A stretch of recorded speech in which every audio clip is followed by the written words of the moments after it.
Hi, Rebecca. Thank you so much for taking the time out of your schedule to be with us today, and we really appreciate having you with us. So we can start off by just having you do a really quick introduction of yourself. So if you don't mind, can you please briefly tell us a little bit about yourself and your career path and what led you to the role that you are in today? Sure. Thanks for having me. It's really exciting to really talk to folks that are currently at Georgetown. So a little bit about myself. I am currently a senior financial analyst at Amazon, specifically in AWS.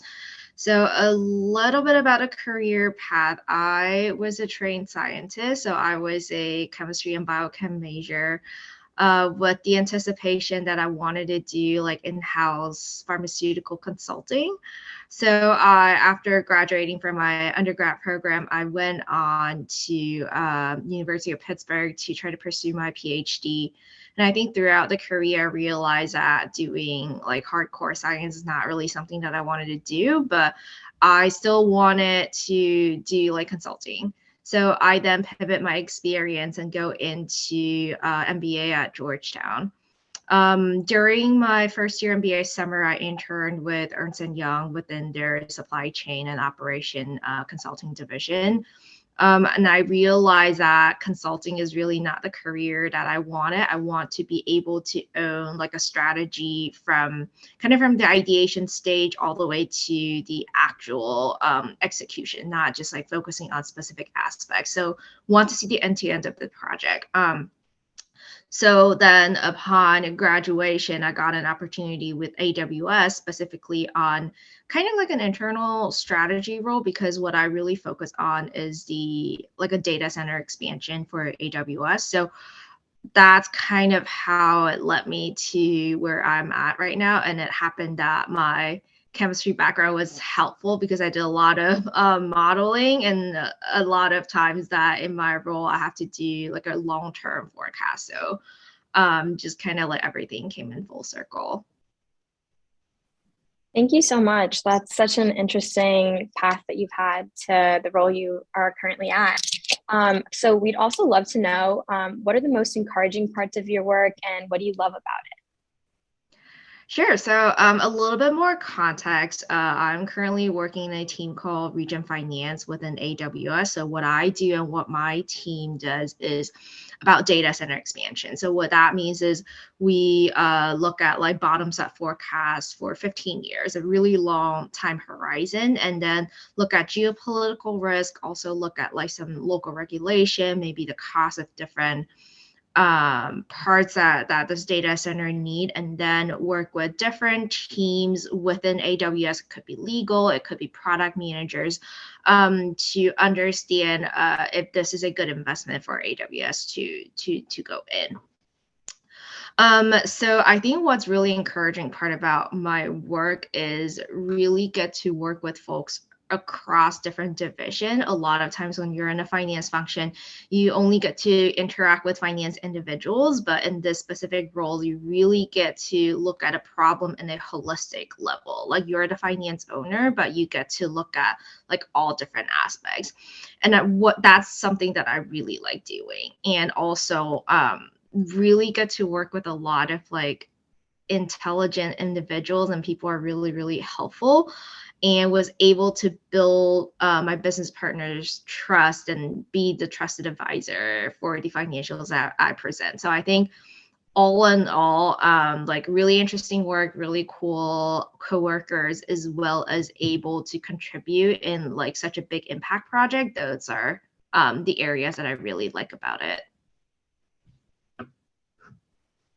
Yeah, that's great. I mean, it's really nice to hear that, you get to work with so many people on your day-to-day job. And, being a woman in business, I'm just really wondering, like in what manners do you believe that like women can help support each other, helping other women in a business setting? And do you have any thoughts and advice on like mentoring as well?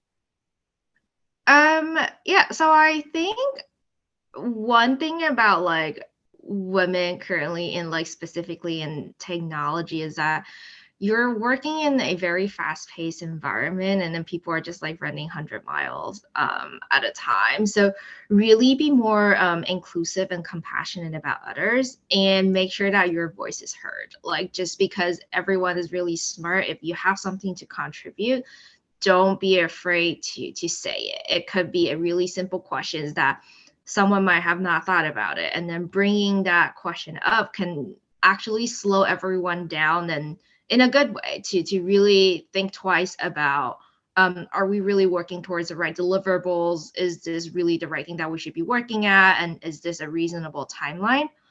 And I think also like really focus on connection building. It's not like a one and done situation. Like, how do you create that meaningful connection with different individuals? I think that really helps women supporting each other.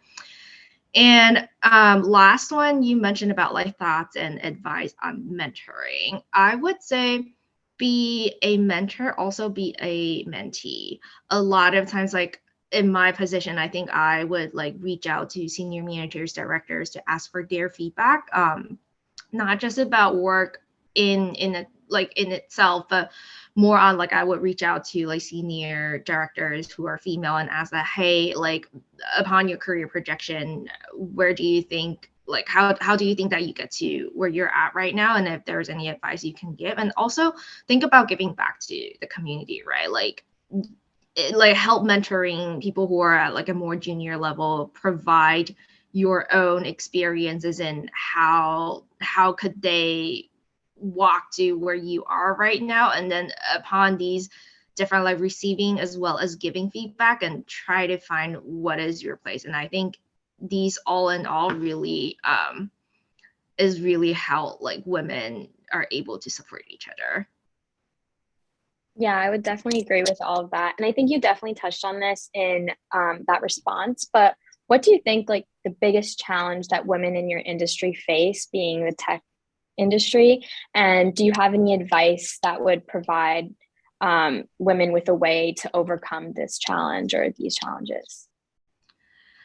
Yeah, I think it might not just like in the specific industry, but I think the common thing is that women do a lot under the table, but they're too modest to take any credit. Like, women feel like they have to like do more, and whenever people are in a group setting or in like a business setting, I think women just don't take the credit that they deserve. So I think that's the biggest challenge. So the advice that I would give is be intentional about everything that you do. Be very clear on, okay, this is the result that I'm trying to drive. Be purposeful of your time. Focus on the goal that you're trying to achieve, and be mindful of the relationship that you have, no matter with your peers, your subordinate, or your superior. And also be really curious and learn about all the little things and deep dive into specific issues, even you think that might not relate it to your work, and really try to be vocal about what you're working on. Yeah, definitely. And I mean, speaking with other women in business, I think that's a really common challenge that a lot of women find as well. So thank you so much for, sharing that.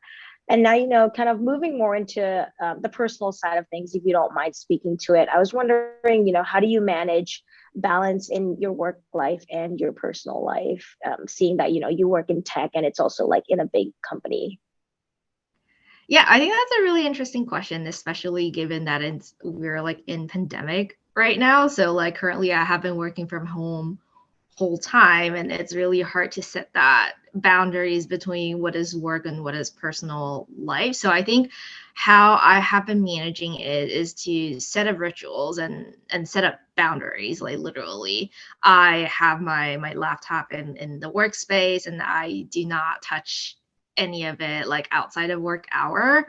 So I think, like, for example, like I will be very clear about, okay, originally I would take the bus to the office, or I would try to walk to the office. But given the pandemic, I will make a point of having the quote unquote commute time. So I would walk outside of the apartment, try to get some coffee, and then come back, then start working, instead of like, just go from that 30 seconds commute from your bedroom to the office. And I will also be very clear, setting expectations for my manager or my teammates and everyone on the team, and say that, hey, like, I am not going to respond to any messages and any emails prior to 9 a.m. And I'm very, very strict about it. I have people who reach out to me prior to like 9 a.m. And even though I could see it on my phone, but I just refuse. I refuse to respond to it unless it's something very urgent. So I think you just have to be very, very clear about what is your bottom line, and people will respect that. So I think that is like the biggest thing that I do to kind of manage the balance between work life and personal life. Yeah, definitely setting those boundaries are important, especially during the pandemic when the line can get blurred between work and personal life. This is a question more, I think I would say from my perspective as an undergrad. What piece of advice would you give someone who's coming out of school and just about to enter the business world for maybe the first time?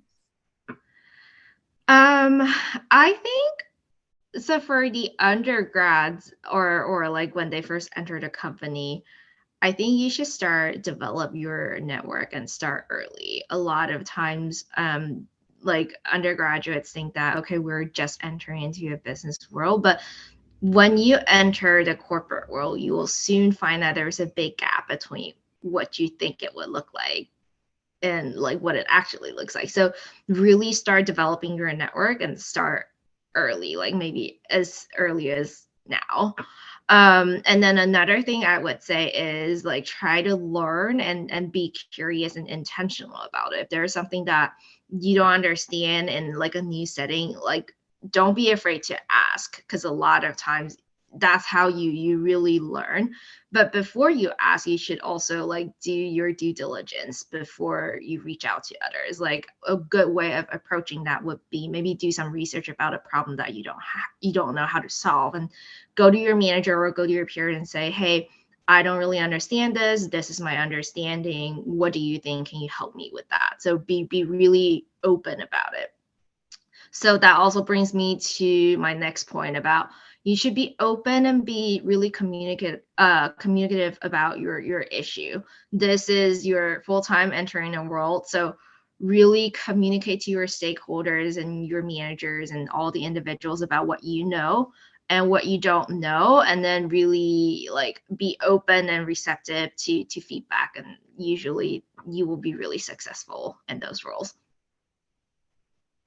Yeah, definitely. And coming from my perspective, being in the MBA, I've also had like prior work experience.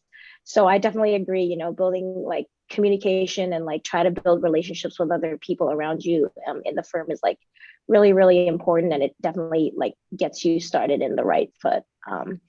And just to kind of finish things off, and I know you covered this a little before already, but in what manners do you believe that women can support other women in the business setting? And if you have any other closing advice or any opinions you want to provide to us, please feel free to do so. Sure. I think a lot of times is really tap in and lean into your network, not just like from women itself, it's also like from the ally. So for example, there are a lot of, I would say, community within a company, and I believe in a lot of different companies that they have kind of like women supporting network, and really try to understand what they're doing, what is their purpose, what is their tenet, and see how you can really lean into that network and learn from them. And then another thing is that I think it's really be inclusive about everything. A lot of times, like women in like a big group setting or in a one-on-one setting, they don't really voice their concern or be vocal about the work that they do or the contribution that they make for the broader community. I think in those settings, it will be really helpful when you're more inclusive. For example, I'll say, hey, so-and-so, like, I see that you haven't really expressed much about this opinion. Do you have anything that you would like to share? And then by doing more of that and be more cognizant and make sure that everyone has an equal ground, I think that really helps women and like really support each other. Yeah, that's amazing advice. Well, Rekha, thank you so much for being here with us today and for taking time to talk about your career and experiences. You've definitely given us so many great insights and a really unique outlook regarding women in business. And I know KK and I will definitely be taking away valuable advice from you to apply in our own lives, not only once we enter the business world, but starting now as well. So once again, thank you so much for your time. Yeah, thanks for having me.